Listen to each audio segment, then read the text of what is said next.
హబక్కూకు గ్రంథం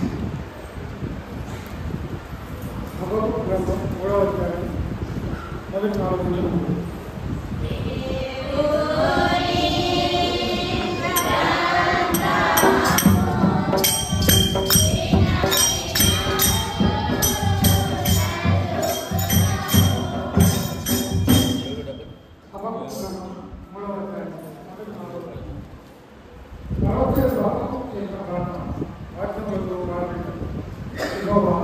నిన్ను కూర్చున్న వాక్యం నేను భయపడుతున్నాను.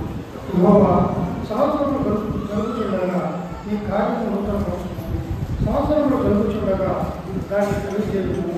కోపించుకునే వాత్సల్యము జ్ఞాపకం తెచ్చుకున్నాము. దేవుడు జనాల్లో వెళ్ళి బయలుదేరుచున్నాడు.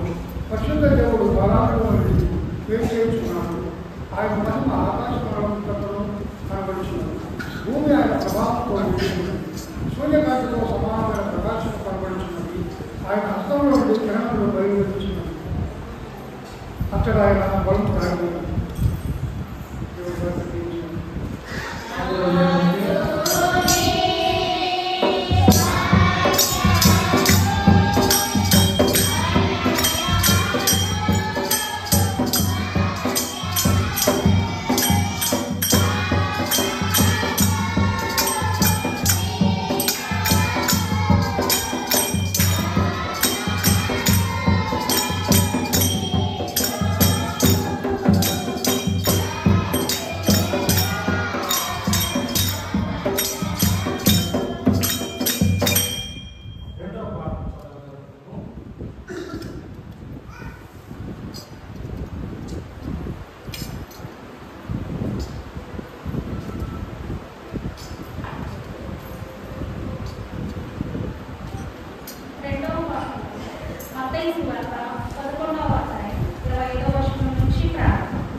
చేరువచ్చినందరికీ ప్రభు తెలియజేస్తున్నాను.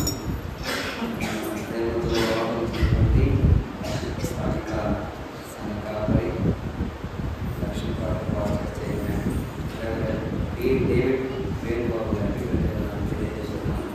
అలాగే భారత్తో బాధ్యత సహోదరులు గారికి అలాగే సంప్రదాయాలను ప్రత్యేకంగా తెలియజేస్తున్నాం. అలాగే చేరువచ్చిన అందరూ కూడా ప్రభు గారిట తెలియజేస్తున్నాం. ప్రేమ వాళ్ళ వాక్య ధ్యానంలోకి వెళ్ళడానికి చిన్న మాట చెప్పాలని ఆశపడుతూ ఉన్నాను. నిజంగా ఈ దినము శ్రేష్టమైన దినము, చాలా విలువైన దినం. 2024 సంవత్సరము చివరి దినం, అనగా చివరి గంటలలో మనం ఉన్నాం. బహుశా ఇంకా ఒక 3.5 గంట అయితే మనము 25లోకి ప్రవేశిస్తాం. దేవుని కృప, దేవుని యొక్క సన్నిధి మనతో ఉంది. దేవుడు మనలను మన కుటుంబాలను కాచి కాపాడి సంరక్షించి మరి నూతనమైన సంవత్సరంలోకి దేవుడు నడిపిస్తున్న విధానం బట్టి మనం దేవుని స్తుతించి కనపరచాలి. కాబట్టి మరి కొద్ది నిమిషాలుగా దేవుని వాక్యాన్ని ఉందా చదవబడిన లేఖన భాగాన్ని మరి వివరించడం ముందు కళలు వచ్చి ప్రార్థన చేసుకుని వాక్యాన్ని పరిశుద్ధుడ ప్రేమ కలిగిన తండ్రి, జీవాత్మ తెలుస్తున్నామయ్యా. ఈ రాత్రికాల సమయంలోనైనా నీ స్వరక్తం నుంచి సంపాదించుకున్నటువంటి నీ సంఘం అయ్యా, ఇదిగో తండ్రి ఈ యొక్క రేపల్లిగూడ గ్రామంలో ప్రభా ఆయన ఏర్పాటు చేసి మా దేవాలయంలో మమ్మల్ని అందరినీ చేర్చినైనా ఎంతో పాటలతో స్థుతించాము, గణపరిచాము, మహిమపరిచాము. కొంత సమయం ఉండగా ప్రభా చదవబడిన లేఖన భాగాన్ని వివరించటకు నిలబడిన నన్ను మీ సెలవు మరుగు చేసి నన్ను నీ నోటి కొరగా వాడుకొని చెప్తున్న నాతో కూడిన బిడ్డలతో శబ్దధారకున్న ప్రతి బిడ్డతో మీరు మాట్లాడండి. మనుషుడుగా మాట్లాడితే ప్రయోజనం లేదయ్యా. పరిశుద్ధ ఆత్మదేవ మీ సహాయాన్ని మెండుగా ఇచ్చి మా అందరితో మాట్లాడి సహాయం చేయమని యేసు శక్తి కలిగిన నామంలో ప్రార్థించి వేడుకుంటున్నాము తండ్రి, ఆమేన్. క్రీస్తునందు ప్రేమ వాళ్ళరా, చదవబడిన లేఖన భాగాన్ని మనం జాగ్రత్తగా పరిశీలన చేస్తే మరి వాక్యంలో ఉండే ఒక మంచి సత్యాన్ని ఈ రాత్రి మనము ధ్యానించనే ఉన్నాం. ఏంటి వాక్యం అంటే మొదటిగా హబక్కూకు గ్రంథంలో మరి 3వ అధ్యాయము మొదటి నుండి 4వ వచనం చదవగా మనం విన్నాం.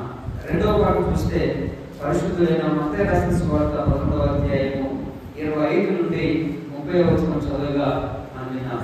ఈ 2 పాఠాలలో ఉన్నటువంటి సారాంశం ఏంటి అంటే దేవుడు మనలను ఎందుకు పిలిచాడు, దేవుడు మనలను ఎందుకు పిలిచాడు, పిలిచినటువంటి పిలుపు ఏంటి అని జాగ్రత్తగా పరిశీలన చేస్తే మత్తయి రాసిన సువార్తలు అన్నాడు చూడండి. 11వ అధ్యాయంలో మనం చూస్తే 28వ వచనం అనుకుంటా వాక్య భాగం చదవండి. ప్రయాసపడి భారము మోసుకొనుచున్న సమస్త జనులారా నా యొద్దకు రండి, నేను మీకు విశ్రాంతి కలగజేస్తున్నాను. చాలు. ఈ వాక్య భాగంలో మనం జాగ్రత్తగా పరిశీలన చేస్తే ఇప్పుడు మనము 2025వ సంవత్సరంలోకి మనం అడుగు పెట్టబోతున్నాం. 2025వ సంవత్సరం అడుగు పెట్టబోతున్న మనము మరి దేవుడు పిలిచినటువంటి పిలుపు జాగ్రత్తగా పరిశీలన చేస్తే నిజంగా చాలా మంది నూతన సంవత్సరం రాగానే కొన్ని నియమాలు, పద్ధతులు మనము మార్చుకుంటూ ఉంటారు. ఎందుకు అంటే దేవుడు చేసిన మేలును బట్టి, దేవుడు చేసిన ఉపకారాలు బట్టి మనము కొన్ని పద్ధతులు మనం ఖచ్చితంగా మార్చుకుంటాం. ఏమని మార్చుకుంటామంటే, ఇదిగో ప్రభువా వచ్చే సంవత్సరం నుండి నేను అబద్ధం ఆడను కదా. కొంతమంది అయితే వచ్చే సంవత్సరం, నూతన సంవత్సరం నుండి నేను మందు తాగను, నూతన సంవత్సరం నుండి నేను ఆకుపక్క వేసుకోను, నూతన సంవత్సరం నుండి నేను నా కుటుంబము దేవుడి సన్నిధిలో నేను ఉండాలి అని మనం చాలా మంది తీర్మానం చేసుకుంటూ ఉంటాం. కానీ ప్రేమ వాళ్ళరా, ఈ రాత్రి మనం ధ్యానించవలసిన అంశం ఏంటంటే 2025వ సంవత్సరంలో నీవు దేవుడికి ఎలా ఉండాలి. మనం దేవుడికి ఎలా ఉండాలి అంటే కొన్ని పాటలు నేను చెప్తా ఉన్నాను. 2025వ సంవత్సరం దేవుడికి ఎలా మనం ఉండాలి అంటే మొదటిగా దేవుడు అంటా ఉన్నాడు, ప్రయాసపడుతూ భారం వస్తున్న సమస్త జనులారా నా యొద్దకు రండి. దేవుడు ఏమన్నాడు? దేవుడి యొద్దకు వస్తే దేవుడు ఏం చేస్తాడంట? విశ్రాంతి కలుగజేస్తాడు. విశ్రాంతి అంటే మనకున్న కష్టాన్ని బట్టి, మనకున్న శ్రమను బట్టి, మనకున్న ఇబ్బందులను బట్టి, మనకున్న శోధన బట్టి, మనకున్న అవమానం బట్టి, మనకున్న నిందలను బట్టి దేవుడు వీటన్నింటి నుండి మనకున్న భారం అంతా దేవుడు తొలగించి దేవుడిని ఏం చేస్తాడంటే విశ్రాంతిలో నడిపిస్తాడు. అంటే దేవుడి యొక్క తేలిక, దేవుడి యొక్క ఆశీర్వాదం, దేవుడి యొక్క దీవెన మనకు, మన కుటుంబాలకు దేవుడు సమృద్ధిగా అనుగ్రహిస్తాడు. దేవుడు ఈ దీవెన, ఈ ఆశీర్వాదం, ఆ విశ్రాంతి మనకు కలిగించాలంటే 2025వ సంవత్సరంలో మనం దేవుడికి ఎలా ఉండాలి? దేవుడికి ఎలా ఉండాలి అంటే నేను కొన్ని పాఠాలను వాక్యాన్ని ముగిస్తాను. హబక్కూకు గ్రంథంలో చదవని లేఖన భాగాన్ని జాగ్రత్తగా పరిశీలన చేద్దాము. చూడండి, హబక్కూకు గ్రంథం 3వ అధ్యాయం 2వ వచనం చదువుదాం.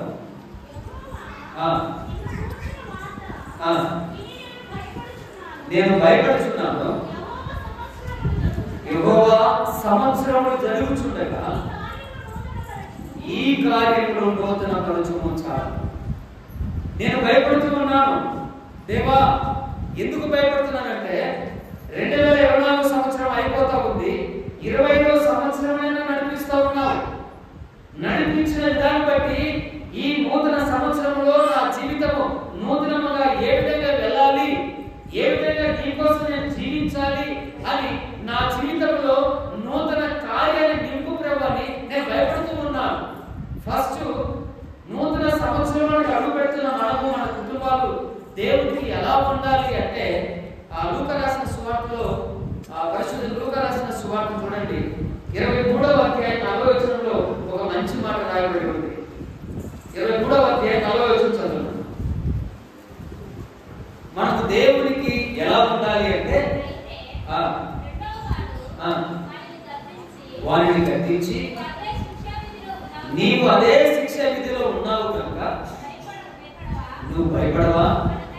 మనకైతే ఇది న్యాయమే చాలు.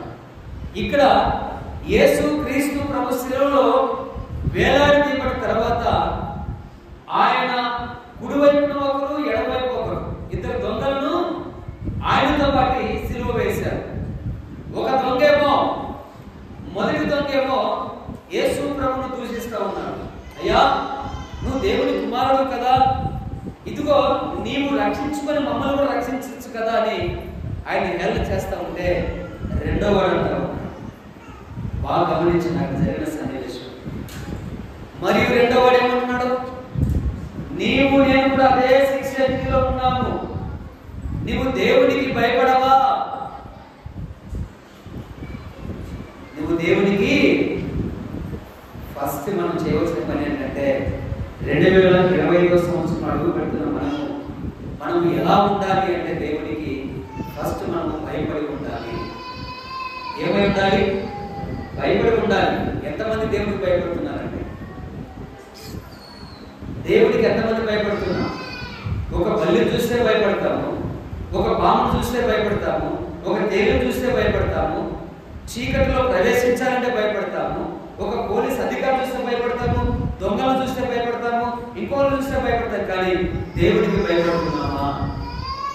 అందుకే దేవుడు అంటా ఉన్నాడు, సంవత్సరాలు జరుగుతూ ఉన్నాయి, బహుశా 2024 సంవత్సరాలు అయిపోతూ ఉన్నాయి. అయిపోతున్న మన బ్రతుకులలో మనము నూతన సంవత్సరానికి ప్రవేశించే ముందు మనం చేయవలసిన ఫస్ట్ ఏంటంటే దేవుడు అడిగేది, ప్రయాసపడుతున్న వారులారా రండి నా యుద్ధకు, నేను మీకు విశ్రాంతి కలిగిస్తాను.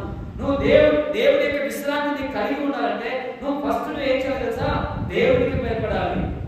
నువ్వు దేవుడికి భయపడితే నువ్వు మందు తాగవు, నువ్వు దేవుడికి భయపడితే ఆకుక్క వేసుకోవు, నువ్వు దేవుడికి భయపడితే చెడ్డ మాటలు మాట్లాడవు, నువ్వు దేవుడికి భయపడితే దేవుడికి విరుద్ధమైన కార్యాలు ఏమి చేయవు. నువ్వు దేవుడికి భయపడకుండా ఉన్నావు కనుక నీ జీవితం ఎలా తెలుసా? దేవుడి మందిరానికి వస్తున్నావు కానీ మన బ్రతుకులు మారడం లేదు. నువ్వు ప్రయాసపడుతున్నావు, భారం కలిగి ఉన్నావు, కష్టాల్లో ఉన్నావు, శ్రమలో ఉన్నావు, ఇబ్బందులు ఉన్నావు, రోగాలు ఉన్నావు, అనేక సమస్యల మధ్య ఎదుగుతున్నావు, కానీ దేవుడి యొక్క విశ్రాంతి నీకు కలగడం లేదు. కారణం ఏంటో తెలుసా? నీ జీవితంలో ఏమి లేదంటే దేవుడి ఎడలను భయపడుతున్నావు కనుక. అందుకే మన జీవితంలో కార్యాలు జరగడం లేదు. దేవుడికి భయపడితే ఏం కలుగుతుంది? అందుకే కీర్తనకారుడు అంటాడు 19వ సంకీర్తనలో 9వ వచనం చదవండి, అక్కడ మంచి మాట ఉంది. 19వ సంకీర్తన 9వ వచనం. యెహోవా యందైన భయం అది పవిత్రమైనది, అది నిత్యము నిలుచును. నువ్వు దేవుడికి భయపడితే నీ జీవితంలో ఏమవుతుందో తెలుసా? పరిశుద్ధత, పవిత్రత మనలో ఉంటుంది. తండ్రి అయిన దేవుడు, కుమారుడైన దేవుడు, పరిశుద్ధాత్మ దేవుడు త్రిత్వంలో ఏకత్వం కలిగిన వారికి ఆయనకు ఉన్నటువంటి గుణం ఏంటో తెలుసా? కేరుబులు చేరుబుల చేత నిత్యం ఆరాధించబడుతున్నాడు దేవుడు. ఏమని ఆరాధించబడుతున్నాడు? ఏమనండి చెప్పండి. పరిశుద్ధుడు, పరిశుద్ధుడు, పరిశుద్ధుడు. నీవు ఆయన ముఖ దర్శనం కావాలంటే, ఆయన విశ్రాంతి కావాలంటే, ఆయన ఆశీర్వాదం కావాలంటే, 2025వ సంవత్సరంలో నిన్ను నీ కుటుంబాన్ని దీవించబడాలి, ఆశీర్వదించబడాలంటే నువ్వు చేయవలసిన మొట్టమొదటి పని తెలుసా? నువ్వు దేవుడికి భయపడాలి. ఓ తీర్మానం చేసుకో, ప్రభా 2024 సంవత్సరం మనం కాచి కాపాడాలి. 2025వ సంవత్సరం నడిపించబోతున్నావయ్యా. నువ్వు పిలుస్తున్నావు, ఆ పిలుపుకు తగినట్టుగా సంవత్సరాలు గడుస్తున్నాయి, కానీ నేను నీకు భయపడలేని పరిస్థితుల్లో ఉన్నానయ్యా. ఫస్ట్ నువ్వు చేసుకున్న పని ఏంటంటే, నువ్వు దేవుడికి ఎలా ఉండాలి? 2025వ సంవత్సరంలో నువ్వు దేవుడికి భయపడి ఉండాలి. నువ్వు దేవుడికి భయపడితే ఏ పాపం నీలో ఉండదు. రెండవది చూడండి, మనం దేవుడికి ఎలా ఉండాలంటే 2025వ సంవత్సరంలో అపోస్తుల కార్యములు 5వ అధ్యాయము 29వ వచనం చదువుతాం. అపోస్తుల కార్యములు 5వ అధ్యాయం 29వ వచనం. అందుకు పేతురు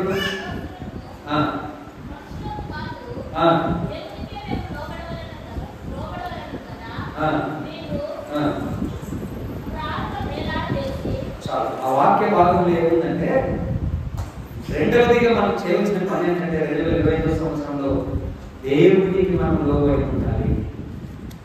ఫస్ట్ ఏం చేయాలి? దేవుడికి భయపడాలి. రెండవది ఏం చేయాలి? దేవుడికి లోబడి ఉండాలి. నువ్వు దేవుడికి లోబడి ఉంటే మనుషులకు కాదు, మన మనుషులకు లోబడి ఉంటే ప్రయోజనం ఉండదు.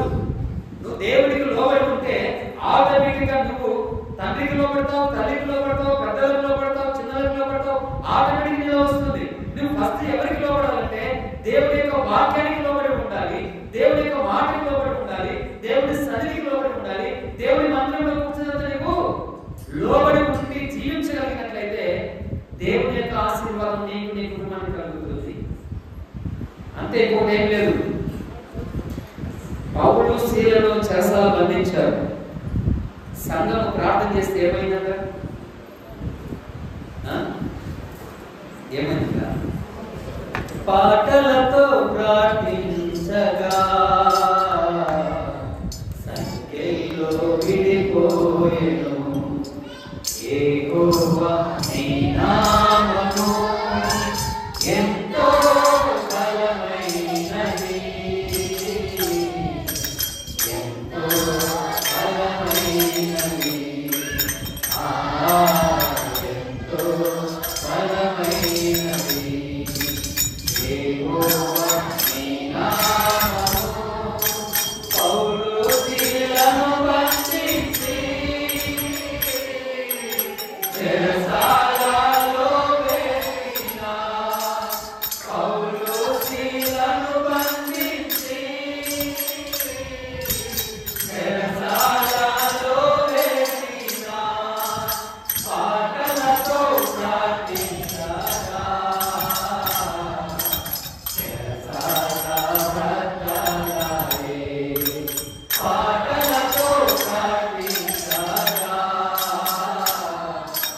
చెరసాల భద్రతాయే. యెహోవా నీ నామము ఎంతో బలమైనది, ఎంతో బలమైనది, ఎంతో బలమైనది.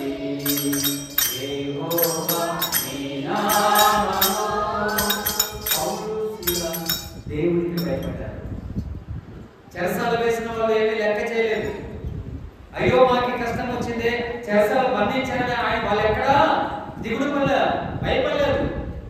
దేవుడికి లోపడారు కనుక సంఘము పాటలతో ప్రార్థించగా చేస్తారు ఏమైతే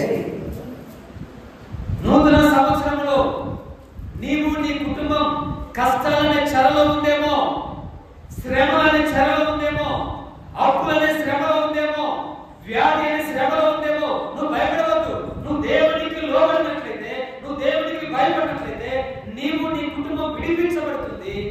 దేవుని యొక్క ఆశీర్వాదం నీకు కలుగుతుంది. అందుకే 2025వ సంవత్సరం రాగానే మనం చేసుకోవాల్సినటువంటి నిబంధన ప్రభువా నీకు నేను ఎలా జీవించాలి అంటే నీకు భయపడి నేను ఉంటానయ్యా. రెండవదిగా నీకు లోబడి నేను జీవిస్తాను. నువ్వు లోబడి జీవించినట్లయితే దేవుడి యొక్క ఆశీర్వాదం నీకు కలుగుతుంది. అందుకే చూడండి, సామెతల గ్రంథంలో మంచి మాట ఉంది. 15వ అధ్యాయం 5వ వచనం. సామెతల గ్రంథం 15వ అధ్యాయం 5వ వచనం.